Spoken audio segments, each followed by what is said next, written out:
जादुई विशाल ईगल शेर और भयानक ग्रिफिन का अंत। एक बार की बात है, एक दूर घने जंगल में एक बहुत बड़ा राक्षस रहता था। उसका सिर और पंख बाज के जैसे और शरीर शेर के जैसे था।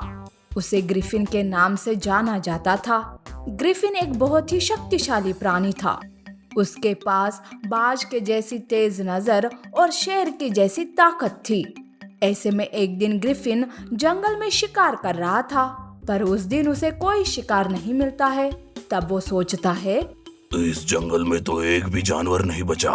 मेरे होते हुए अब कोई भी नहीं बच सकता। चलो अब दूसरे जंगल चलता हूँ। ऐसा सोचकर ग्रिफिन पास के दूसरे जंगल पहुंच जाता है। वहाँ जानवर बड़ी ही ज्यादा संख्या में थे। जानवर अपने अपने कामों में लगे हुए थे, पर अचानक से आसमान से बड़ी काली परछाई देखकर जानवर उस तरफ देखने लगते हैं। तब वो एक भयानक ग्रिफिन को देखकर डर के मारे भागने लगते हैं। तब ग्रिफिन अपनी भूख मिटाने के लिए हिरन को उठा लेता है। हिरन का मांस खाकर ग्रिफिन संतुष्ट हो जाता है और कहता है, अरे वाह, इस जंगल के जानवरों का मांस तो बहुत ही स्वादिष्ट है। ग्रिफिन उसी जंगल में रहकर जानवरों का शिकार करते रहता था और उसी जंगल के पहाड़ पर जाकर रहता था। ग्रिफिन को जब भी भूख लगती तब वो जंगल के जानवरों का बेरहमी से शिकार करके खा जाता था। जानवर भी उससे बड़े परेशान हो गए थे। वो दहशत में जी रहे थे। जंगल का राजा शेर भी उस ग्रिफिन को पकड़ने में नाकामयाब हो चुका था। एक दिन शेर के बच्चे गुफा के बाहर खेल रहे थे। तब शेर कहता है, अरे बच्चों, जल्दी खेल खत्म करो और अंदर आ जाओ। अरे पिताजी, हमें बारिश में भीगकर खेलने दो। देखो ना, कितने काले काले बादल आए हैं। शेर ये सुनकर हैरान हो जाता है, क्योंकि ये वक्त तो बारिश का नहीं था। तब शेर समझ जाता है कि वहाँ जरूर ग्रिफिन आया होगा। वो तुरंत बच्चों को बचाने उनके पास जाने लगता है, पर तभी ग्रिफिन शेर के दोनों बच्चों को उड़ा ले जाता है। शेर और शेरनी अपने बच्चों के लिए रोते रहते हैं कि तभी शेर की गुफा शेर को आवाज देने लगती है। शेर इधर उधर देखते रहता है, पर उसे कोई दिखाई नहीं देता। तब गुफा कहती है, अरे शेर, मैं जादुई गुफा जिसमें तुम रहते हो। शेर, ऐसे रोकर हार मत मानो। तुम एक अच्छे राजा हो। वैसे भी उस ग्रिफिन ने सबको परेशान कर रखा है।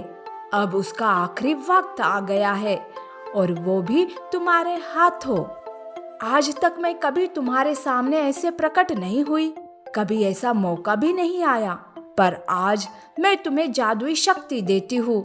तुम भी एक अच्छे जादुई ग्रिफिन बन जाओगे और उस बुरे ग्रिफिन का अंत कर दोगे। तब जादुई गुफा शेर को जादुई शक्ति देकर उसे भी एक अच्छा ग्रिफिन बना देती है।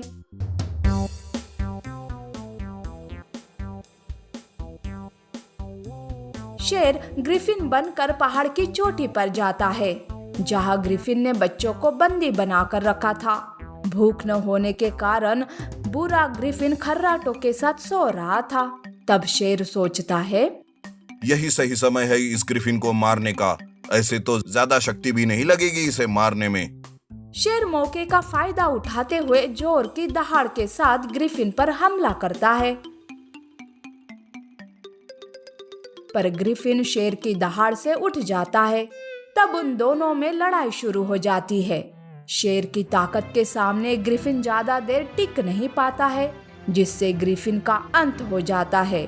शेर अपने दोनों बच्चों को बचाकर जंगल वापस आता है। नीति: हमें अपनी ताकत का इस्तेमाल अच्छे कामों के लिए करना चाहिए, ना कि उसका गलत फायदा उठाना चाहिए। जादुई शेर और खूनी भेड़िया। रंगा एक खूनी भेड़िया था। जंगल पर हुकूमत करने के लिए उसने एक तपस्या की थी, जिस वजह से वो अब काफी शक्तिशाली और खतरनाक बन गया था। उसकी जादुई शक्तियाँ बढ़ गई थी। उसका एक भेड़िया साथी था। वो कहता है, महाराज, आप तो इस जंगल पर नहीं पूरी दुनिया पर राज कर सकते हो। हाँ, पर उसके लिए मुझे अपनी फौज तैयार करनी होगी। जंगल के सारे जानवरों को मैं मेरे जैसे बना दूंगा और फिर पूरी दुनिया पर मेरी हुकूमत होगी। रंगा अपने एक भेड़िए साथी के साथ जंगल आता है। ऐसे भयानक भेड़िए को देखकर सारे जानवर डर के मारे भागने लगते हैं। तब भेड़िया एक हिरन को पकड़ लेता है। तब हिरन डरते हुए कहती है, मुझे छोड़ दो प्लीज, मेरे छोटे छोटे बच्चे घर में मेरी राह देख रहे हैं। पर रंगा को किसी से क्या लेना देना। रंगा उस हिरन को काट लेता है। उसके काटने से हिरन भी एक खूनी भेड़िया बन जाती है। अब जानवर एक दूसरे पर ही हमला करने लगते हैं, यहाँ तक कि रंगा की भेड़ियों की फौज बढ़ने लगती है। खूनी भेड़िया ये देखकर बहुत ही खुश था। तभी हाथी भागते हुए शेर के पास जाती है और कहती है, महाराज महाराज, एक खूनी भेड़िया जंगल में घुसकर तबाही मचा रहा है। महाराज, हमारे जानवर भी भेड़िए बन गए हैं। वो खूनी भेड़िए एक दूसरे पर हमला कर रहे हैं। कुछ नहीं किया तो सारे जंगल में बस भेड़िए ही रह जाएंगे। शेर हाथी की बात सुनकर चिंतित हो जाता है। वो बिना किसी बात का सोच विचार करके रंगा से भिड़ने उसके सामने आता है। मेरे जानवरों को अपनी जादुई शक्ति से मुक्त कर दो। हम तुम्हें जंगल का राजा बना देंगे, पर मेरे जानवरों को छोड़ दो। मुझे ये जंगल ही नहीं, पूरी दुनिया चाहिए। इंसानों पर हुकूमत करने के लिए मुझे तुम जैसे जानवरों की जरूरत है। तो फिर मैं तुम सबको कैसे छोड़ दूं? ये नहीं हो सकता। रंगा और शेर के बीच लड़ाई शुरू हो जाती है। शेर पूरी ताकत से रंगा से लड़ रहा था, पर रंगा के ताकत के सामने वो कमजोर हो जाता है और शेर बेहोश होकर पास के नदी में गिर जाता है। पानी के बहाव से वो एक अलग ही दुनिया में पहुंच जाता है।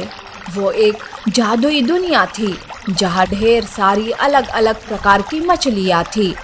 वहाँ होश में आते ही शेर कहता है, अगर मैं मेरी प्रजा की रक्षा नहीं कर सकता, उन्हें खूनी भेड़िए से मुक्त नहीं कर सकता, तो मेरा जीना भी क्या जीना है। मैं पूरी दुनिया को बर्बाद होते हुए नहीं देख सकता। ऐसा कहकर शेर खुद को मारने लगता है। तभी वहाँ एक जादुई मछली प्रकट होती है और कहती है, शेर, इतने में हार मत मानो। एक ना एक दिन हर किसी के पाप का घड़ा भर ही जाता है। और हाँ, उस खूनी भेड़िए का अंत तुम्हारे हाथों से लिखा है। लेकिन कैसे?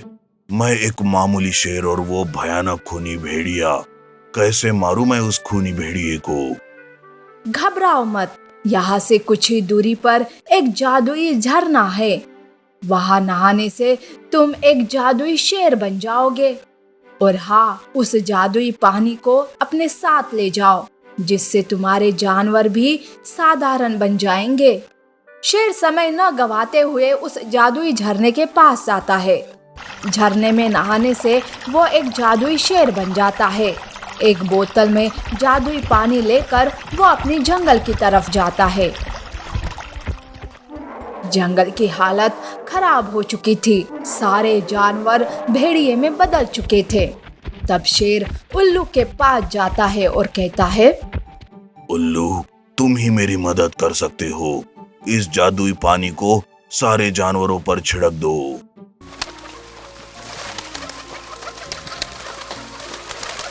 उल्लू ऊपर से जादुई पानी जानवरों पर छिड़कने लगता है। तब जो जानवर भेड़िए बन चुके थे वो अपने असली रूप में आते हैं। ये बदलाव देखकर खूनी भेड़िया बौखला जाता है। तब जादुई शेर सामने आकर उससे लड़ाई करने लगता है। पर इस बार की लड़ाई कुछ अलग थी। जादुई शेर हर बार खूनी भेड़िए को मात दे रहा था और आखिरकार जादुई शेर खूनी भेड़िए को और उसके साथी भेड़िए को जान से मारने में कामयाब हो जाता है।